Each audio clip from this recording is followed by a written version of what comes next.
now for Utah's most accurate forecast with Cesar Cornejo, Weather Rate certified 10 years in a row. All right, that winter inversion unfortunately still sticking around. Thank goodness we have Cesar Cornejo here to break it down. Cesar? Well, Jordan, we're still expecting to see that it's not just the Salt Lake Valley, but also parts of Utah County as well. Here, looking from our Lake Mountain camera, can already see that some of that haze is hanging around right by Point of Mountain, Lehigh, and over into parts of northern Utah as well. We've all seen it, and unfortunately, it is sticking around. But one thing that we did get to see is some clearer skies throughout the overnight hours. Chris Williams did send this picture in. Beautiful one here from Antelope Island. And if you have pictures, please send them in. We always love showing them on air and online. You can expect to see with your There For You weather headlines. Haze continues and that stubborn high pressure really sticks around, which leads to air quality concerns. But will we see any relief? I'll have more of that in just a moment.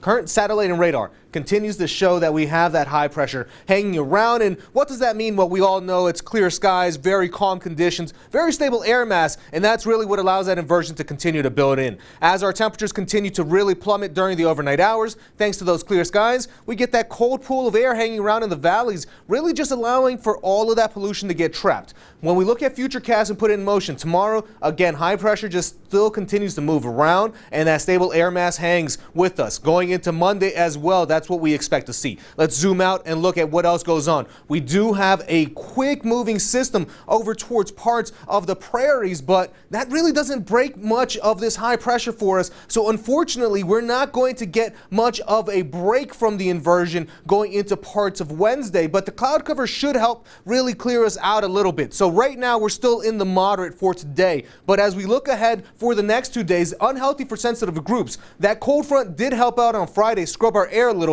but not by much. Looking at the rest of this weekend, we can expect to see a pretty chilly overnight, but then as we go into throughout Sunday and on Monday, temperatures hanging around the 40s, but again, very hazy. And as we look at throughout the rest of the week, we're going to be right there, right around that seasonal mark. So overall, not going to be very cold, but still something to keep in mind if you're looking to go out and about. Regional forecast for tonight and tomorrow, expecting to have those temperatures ranging around the 20s, 30s, and even some teens, such as parts of northern Utah, eastern Nevada. But looking at St. George's 7-day forecast, we'll have temperatures hanging around those 50s, some partly cloudy skies as well.